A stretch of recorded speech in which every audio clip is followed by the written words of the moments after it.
Hola a todos. Comenzamos con esta nuestra primera clase de mecanizado básico y vamos a empezar el libro por el tema 1.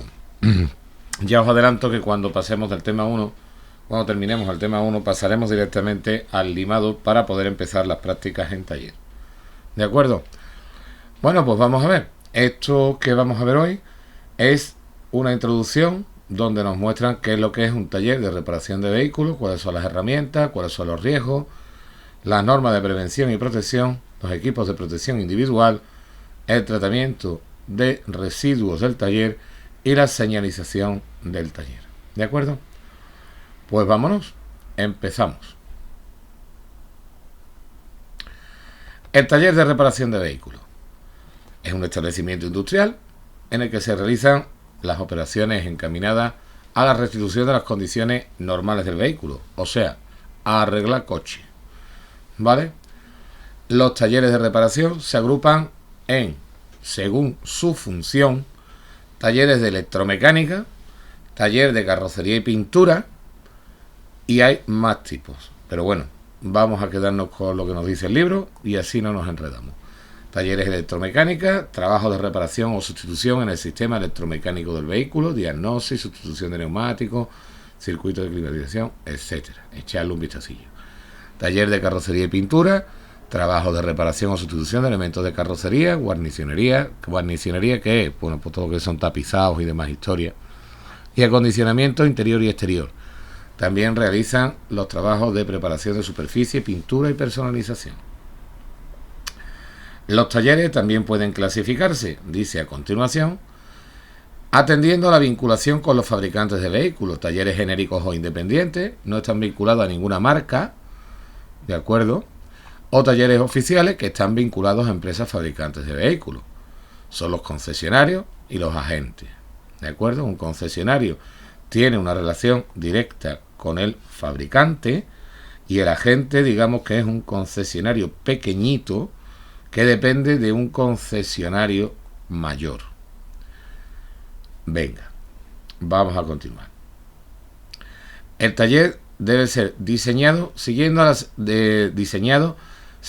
siguientes recomendaciones. Las máquinas fijas, elevadores, taladradores de pies, meriladoras, bancos de trabajo, deben estar colocadas en zonas que no impidan el paso ni a vehículos ni a operarios y que deben disponer un espacio circundante suficientemente grande como para trabajar en ellas con seguridad y comodidad. Otro punto, la iluminación del taller tiene que ser apropiada. Hay una normativa que lo regula, pero vosotros no tenéis que conocerla. Se debe aprovechar en lo posible la luz natural. Los lugares o zonas dedicadas a trabajos que requieran más iluminación se dotarán de equipos de iluminación eléctrica, portátiles o fijos. La ventilación adecuada, pudiendo ser natural, por ventanas, claraboyas, respiraderos, o forzada por extractores y ventiladores. El taller debe disponer de unas conexiones eléctricas y neumáticas.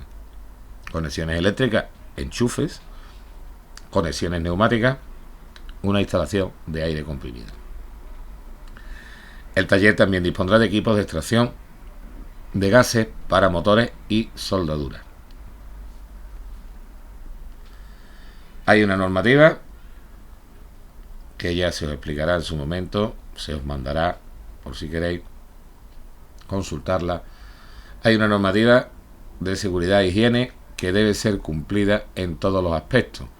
Aquí os pone unos ejemplos: suelos antideslizantes, aseos adecuados en condición y número, extintores. Está regulado hasta los anchos de los pasillos, la altura de los escalones, la inclinación de las rampas, ¿vale? La altura del techo, etcétera, etcétera, etcétera. Además, el taller, por supuesto, deberá disponer de una dotación adecuada en cuanto a equipos útiles y herramientas, que no es la que a mí me parece, sino que en el decreto correspondiente a la regulación de los talleres aparece la equipación mínima en función de a qué vayamos a dedicar el taller. No es solamente una dotación suficiente, sino que hay una dotación mínima y está expresada en el decreto que lo regula. Herramientas y equipos de taller. La dotación de herramientas, útiles y equipos debe ser suficiente. Ya os he dicho que hay una mínima fijada por ley. Las herramientas y equipos son muy diversos. Y ahora aquí hace una clasificación. Hace una clasificación en herramientas manuales, en herramientas mecánicas y en equipos. Herramientas manuales las divide en herramientas de montaje y desmontaje, herramientas de desbaste y corte, herramientas de medición y comprobación, herramientas de sujeción, amarre y extracción, herramientas de golpeo y martilleo y útiles específicos, ¿de acuerdo? Las herramientas mecánicas nos la va a dividir en portátiles o fijas, ¿de acuerdo? Y dentro de ellas las tendremos eléctricas y neumáticas. Y los equipos nos lo va a dividir en mantenimiento y diagnosis y grandes equipos. Pasamos a las herramientas manuales y empezamos por las herramientas de montaje y desmontaje, como hemos visto. Perdonadme que os maree un poco, como hemos visto en esta clasificación, ¿vale? Montaje y desmontaje, desbaste y corte, cierre y comprobación, etcétera. Este es el guión que vamos a seguir. Herramientas manuales para el desmontaje y montaje. Empieza por las llaves fijas planas, figura 13, ¿vale? Se utilizan para apretar o aflojar tornillos y tuercas de cabeza hexagonal o cuadrada. Se fabrican en acero al cromo vanadio. ¿Qué es esto de acero al cromo vanadio? Bueno, pues vamos a ver. El acero es una aleación de hierro con carbono. El hierro cristaliza, el hierro se organiza atómicamente en una malla cúbica, ¿de acuerdo? Y, bueno, pues el hierro tiene unas cualidades bastante pochas desde el punto de vista mecánico. Para mejorarlas lo que hacemos es alearlo con carbono, ¿vale? Al añadirle carbono al hierro, vamos a conseguir que los átomos de carbono se coloquen, si son pocos, en el centro de esa estructura cúbica, en el centro de cada uno de los cubos, y si son muchos se colocarán en los centros de las caras de los cubos, ¿de acuerdo? Esto va a fortalecer la estructura y le va a dar unas características mecánicas mejores y vamos a convertir nuestro hierro en acero, ¿de acuerdo? Este acero, que ya es mucho más resistente que el hierro, dependiendo de la cantidad de carbono que le añadamos, puede ser reforzado aún más añadiendo otros elementos de aleación. Esto es lo mismo que si cogemos un tomate y lo trituramos, tenemos zumo de tomate, pero si cogemos el tomate y lo trituramos con aceite, vinagre, sal, ajo, un poquito de pimiento y le echamos un chorrito de agua, pues al final lo que tenemos es gazpacho, que no es tomate, que no es zumo de tomate, sino que es otra cosa. Bueno, pues lo mismo pasa con las aleaciones metálicas, ¿de acuerdo? Le echamos varios compuestos, varios elementos, y al final vamos a tener una cosa que no es ni parecida a lo que teníamos al principio. En este caso, el cromo y el vanadio, pues van a prestar unas cualidades mejores en cuanto a la resistencia del material, ¿de acuerdo? A mí no me interesa que cuando yo apriete con una llave, la llave se abra, ¿de acuerdo? Esa distancia que aparece en la figura 1.4 de 12 milímetros en este caso, pues a mí me interesa que permanezca constante durante el uso.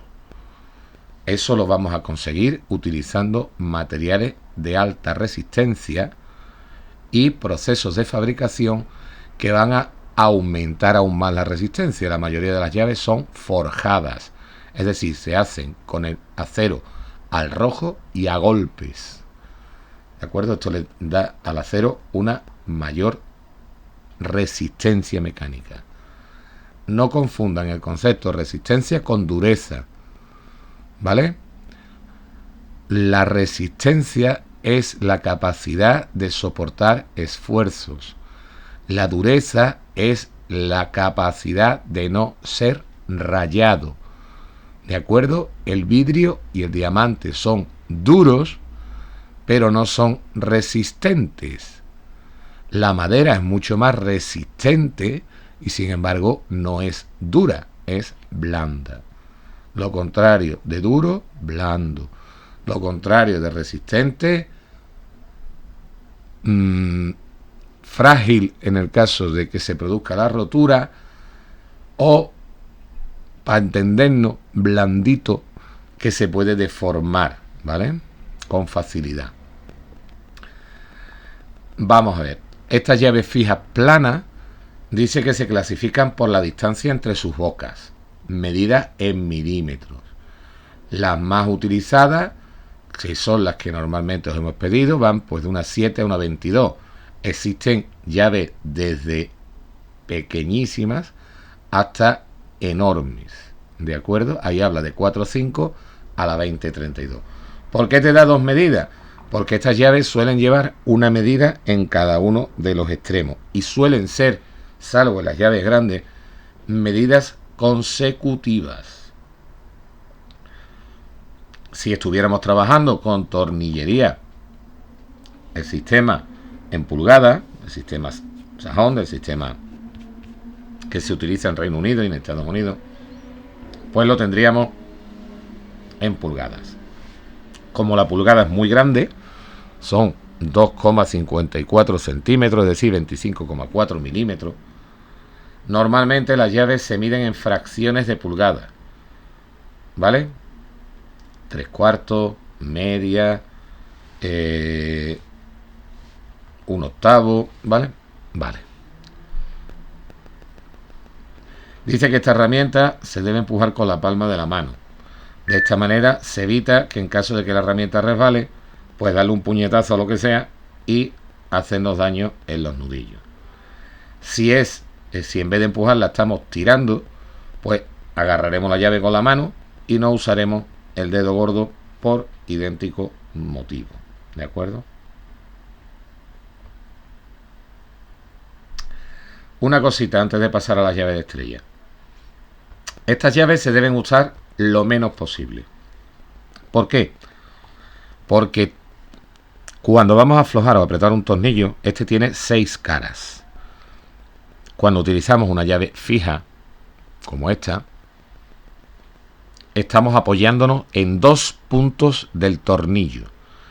Si el tornillo está muy duro, lo que vamos a conseguir es deformar el tornillo y ponerlo redondo.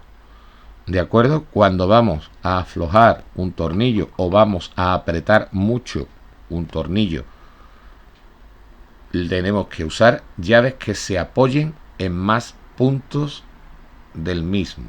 ¿De acuerdo? Para ello tenemos a continuación las llaves de estrella o llaves estriadas. ¿De acuerdo? Están cerradas y pueden ser de 6 caras o de 12 caras. Las de 12 caras te permiten encajarlas en el tornillo con una mayor variedad de ángulos. Es decir, si vamos a apretar o aflojar una tuerca, un tornillo en un sitio estrecho, con una llave de 12 caras podemos utilizar ángulos distintos. Con una llave de 6 caras nada más que podemos colocarla cada 60 grados. ¿De acuerdo? Con 12 caras la podemos colocar cada 30. ¿Qué sucede? Pues que estas llaves se apoyan en los 6 puntos posibles a la hora de apretar o aflojar el tornillo. De esta forma repartimos el esfuerzo en 6 puntos en vez de 2, con lo cual tenemos un tercio de la fuerza que íbamos a ejercer antes, un tercio sobre cada punto. Esto va a ser mucho más difícil que redondeemos el tornillo. ¿De acuerdo? Las llaves estriadas o de estrella pueden ser, como veis en la figura 1,5, figura superior, planas, o pueden ser acodadas. En la figura 16 tenéis una llave de estrella abierta. ¿Esto qué es lo que es? Esto es como una llave de estrella normal, solo que le hemos cortado un cachito y hemos hecho la cabeza más resistente. Estas llaves son las llaves denominadas comúnmente llaves de racor. Se utilizan para apretar menos, porque apretar hay que apretar poco un racor, para aflojar los racores, porque permiten que la tubería pase por la abertura que tienen. Y luego abajo tenéis una llave mixta, que por un lado es una llave plana y por el otro lado es una llave estriada. Una llave fija plana con una llave estriada. Las llaves mixtas tienen el mismo número en los dos extremos, es decir, si la llave plana abierta es una 12, pues la estriada es una 12. Mientras que las llaves estriadas, planas, acodadas y abiertas, pues son como las llaves planas, que tienen un número a cada lado y normalmente consecutivos. ¿De acuerdo? Uy, perdón. Se me ha ido la mano con el cursor. Vaya, hombre, a ver si lo encuentro. Las llaves de estrella abierta ya las hemos explicado. Se emplean principalmente en latiguillos, racores de freno, etc. Las llaves mixtas también las hemos explicado. Las llaves de tubo son, como su propio nombre indica, llaves en forma de tubo, en cuyos extremos tienen dos cabezas hexagonales de diferente medida. ¿De acuerdo? Nos envía a la figura 1.8. Vamos para arriba. Aquí la tenemos. ¿Vale? Esta es nuestra llave de tubo. Nuestra llave de tubo también va a tener dos bocas de distinta medida, normalmente consecutivas. Van a presentar unos orificios por los que podremos introducir un maneral para girarlas, y además van a tener un cuerpo hexagonal para poderlas sujetar con una llave fija o una llave ajustable, una llave inglesa. ¿Ok?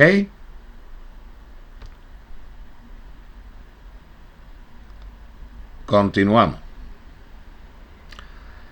Las llaves de pipa son parecidas a las llaves de tubo, es decir, son una cabeza hexagonal, pero en vez de tener un cuerpo hexagonal recto, pues normalmente están acodadas, tienen un orificio en la cabeza corta que le permite sacar por él el vástago del tornillo cuando estamos tocando una tuerca. ¿De acuerdo? Las tenéis en la figura 1.9. Y el hecho de que tengan esa forma de L nos va a permitir usarlas como palanca para ayudarnos a aflojar o apretar nuestros tornillos. Llaves de pipa, las tenéis aquí. Evidentemente el nombre ya sabéis de qué viene, ¿no? Si la cogéis parece una pipa. Bueno, llaves de vaso. Pues son las llaves que ya conocéis, que la gente utiliza con tanta frecuencia. Son llaves que pueden ser de 6 caras o de 12 caras. Volvemos a lo de antes. Cuando tengáis un tornillo muy duro, no utilicéis llave de 12 caras, utilicéis llave de 6 caras, que tiene mejor agarre. ¿De acuerdo? Dice que son las llaves de vaso cilíndricas de 6, 8 o 12 caras. Bueno, las de 8 no son muy habituales, las de 6 y de 12 sí. Pueden ser más altas o más, como esta en concreto, pues parece que es una llave de bujía, o más cortas, para permitir que el vástago del tornillo entre en su interior cuando estamos aflojando una tuerca. ¿De acuerdo?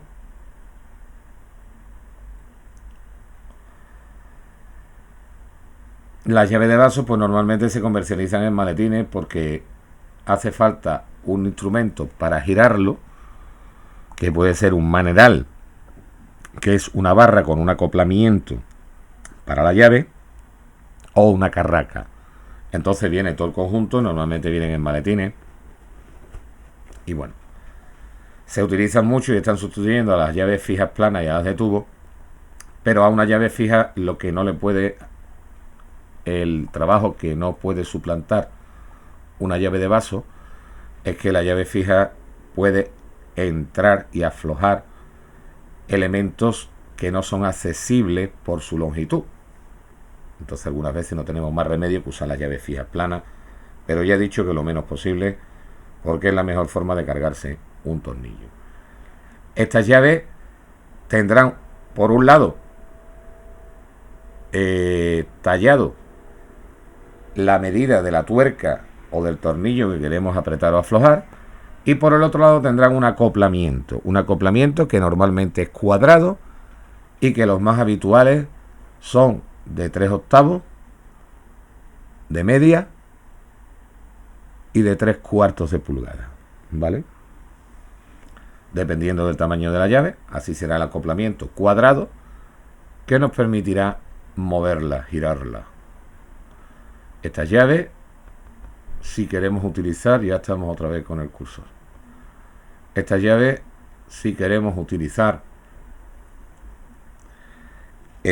un elemento para girarlas que no es de la medida del cuadradillo que contiene la llave, pues tendremos que usar un adaptador como el que aparece aquí en la figura 1.11. Hay reductores, hay ampliadores. En este caso lleva 3/4 por un lado, media por el otro, ¿vale? Podría llevar las medidas que fueran, o podemos utilizar varios adaptadores para poder manejar la tuerca. Los útiles para girar la llave de vaso pues serán carracas o manerales.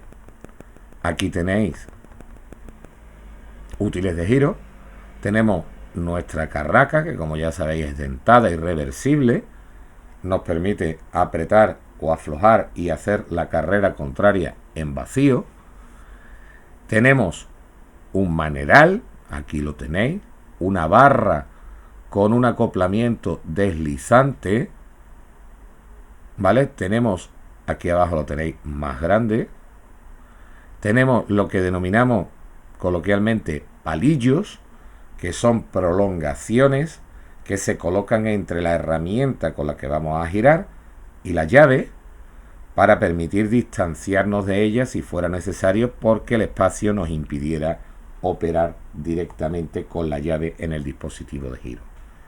Aquí tenéis una cruceta, que es una junta cardan, que nos permite realizar el apriete o aflojar el tornillo en una posición distinta a la del eje del mismo, es decir, podemos inclinarnos y seguir apretando.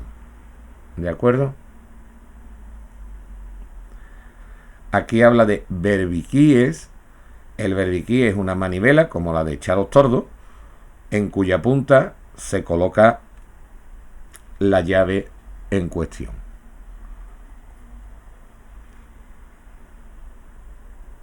Bueno, comentar que aparece aquí en la izquierda una llave dinamométrica. Es una llave que nos permite apretar los tornillos a un par determinado que marcaremos en la llave, o nos muestra en una pantalla, en un dial, como sea, el par que estamos aplicando. ¿Esto para qué es? Bueno, esto es porque los tornillos hay que apretarlos lo suficiente como para que no se aflojen y lo suficientemente poco como para que no se rompan. Vamos a ver, os voy a explicar una cosita. Cuando nosotros apretamos un tornillo, el tornillo estira y la pieza sobre la que se coloca el tornillo se comprime.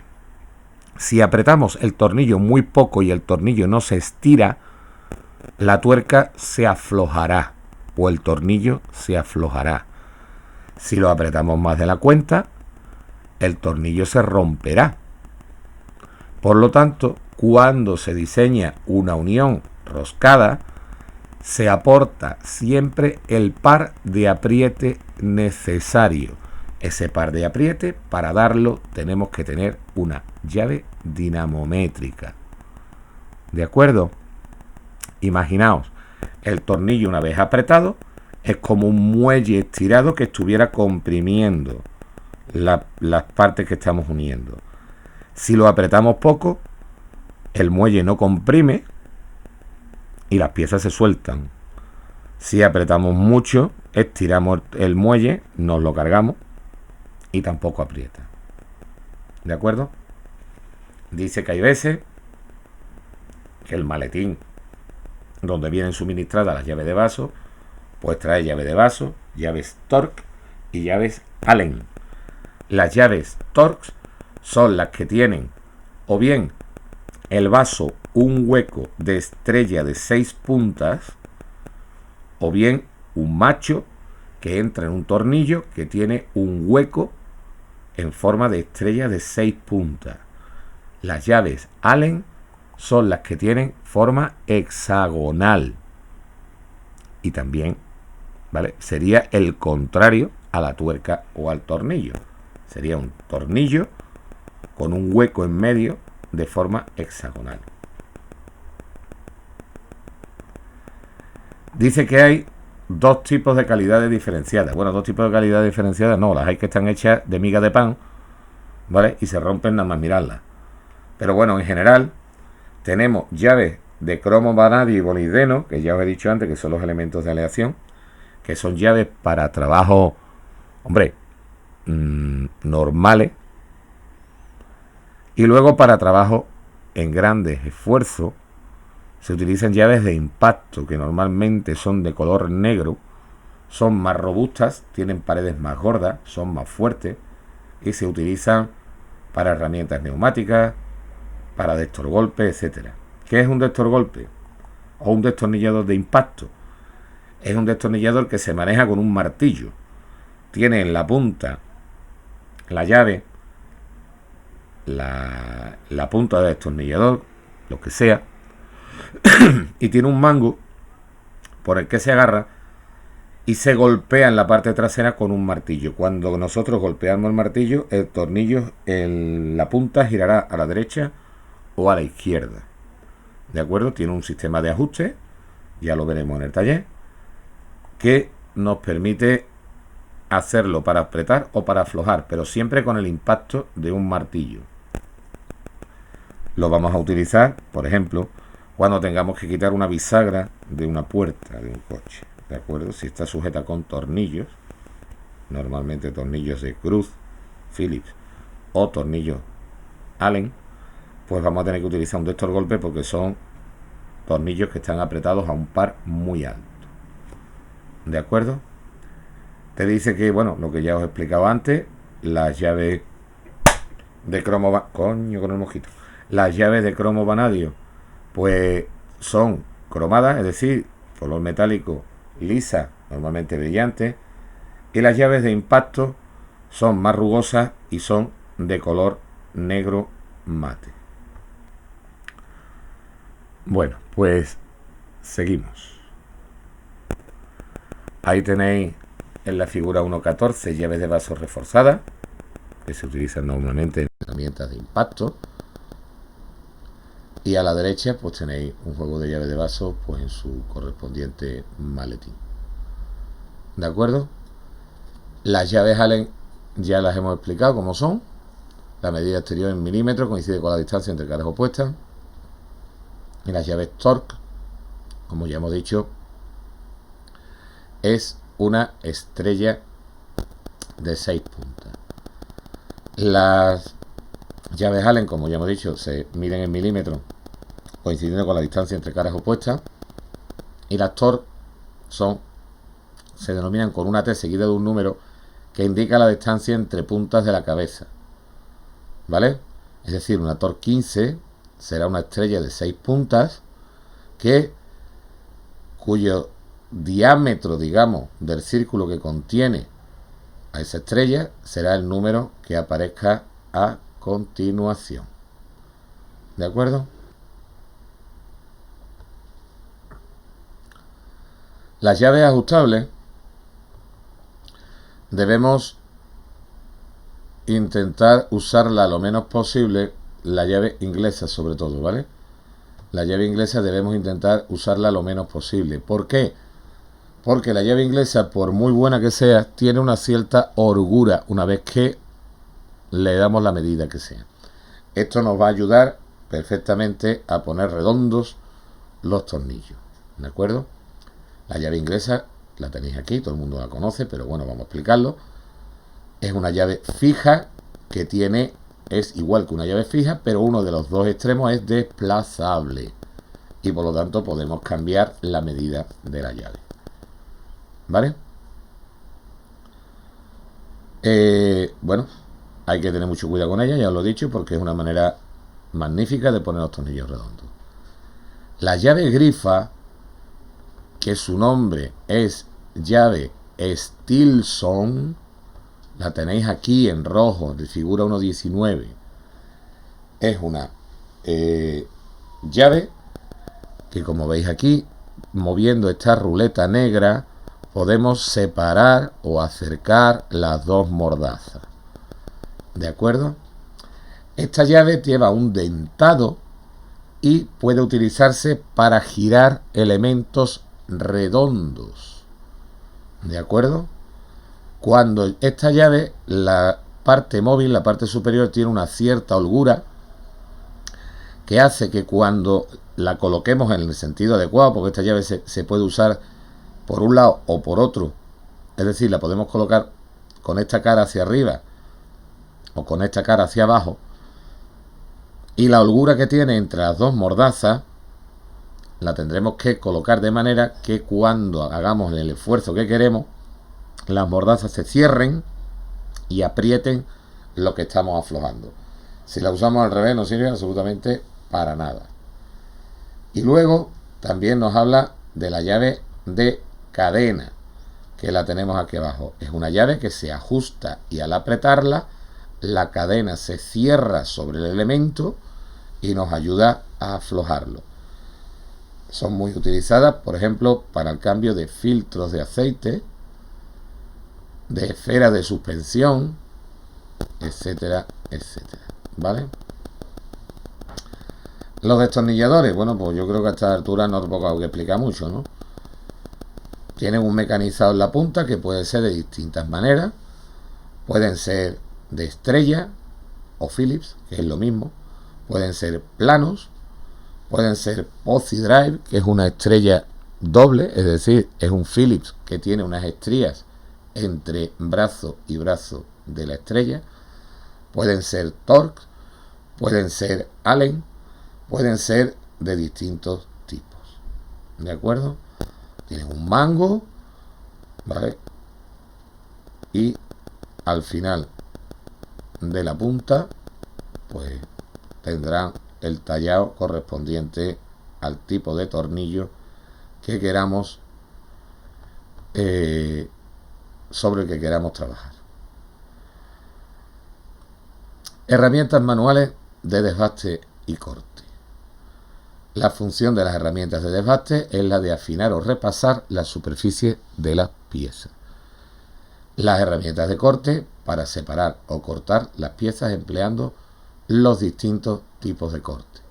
Las herramientas de desbastar más empleada es la lima, la tenéis aquí, tenemos un mango y luego el cuerpo de la lima, que podrá ser de distinto tipo, podrá ser plana, de media caña, redonda, triangular, ¿de acuerdo? Y bueno, están hechas de un acero templado muy duro, de manera que el desgaste sea mínimo cuando estamos comiendo, cuando estamos desbastando, ¿vale?, el material que tengamos que tocar. Creo que me he pausado el vídeo y no sé si os he explicado en el vídeo las limas y demás historias. Como lo corte, ya tenemos el lío formado. Vamos a ver. Las limas, hemos dicho, pletina de acero, templado extra duro, etcétera, ¿vale?, cuya superficie lleva entallado una serie de dientes cortantes. Estos dientes pueden ser más o menos vastos, eso nos dará limas finas, limas vastas, y permiten el arranque de viruta en el sentido de avance, es decir, empujando. Diferentes formas y tamaños, limas planas, de media caña, triangulares, cuadradas, redondas. La sierra, hemos dicho, que realiza el corte de material arrancando la viruta mediante el movimiento alternativo. Tiene un arco, tiene una hoja, la hoja se coloca entre una parte fija y una parte móvil, se atornilla y se tensa. Las tijeras cortan sin eliminar material, cortan por cizalladura por desplazamiento de dos planos paralelos.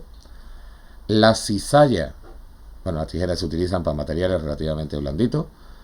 La cizalla es como si dijéramos una tijera sobrealimentada, la tenemos abajo, y sirve para cortar chapas normalmente de hasta 1 milímetro. Las herramientas de medición y comprobación, las más utilizadas son el calibre, el micrómetro, el reloj comparador, etc. Tenéis ahí la lista. Ya os enseñaré a usarla en el taller, ¿de acuerdo? Las primeras prácticas van a ser aprender a usar estas cosas. De la misma forma también aprenderemos a usar la lima porque vais a empezar limando. Aquí tenéis un calibre o pie de rey. Esto debe estar, ya os lo dije el otro día, en vuestro equipo básico de herramientas. Estas dos orejetas miden interiores. Si tenéis un agujero, metéis las dos orejetas dentro del agujero, abrís el calibre y cuando haga tope un lado con otro, leéis en el nonio, vais a leer la medida. Si vais a medir exteriores, metéis la pieza entre estas dos mordazas, cerráis el calibre y os dará en el nonio la lectura. Y si vais a medir profundidades, apoyáis la base en el borde de lo que queráis medir y estiráis este pinchito que saldrá hasta tocar el fondo, ¿vale? Ahí tendréis la profundidad. Bueno, pues hasta aquí, hasta el punto 213, que no lo vamos a empezar, herramientas de sujeción, amarre y extracción. Hasta aquí nuestro vídeo, que ya dura 36 minutos y mañana hay un grupo que solo tiene 1 hora de clase, como ya os he dicho. Venga, hasta luego.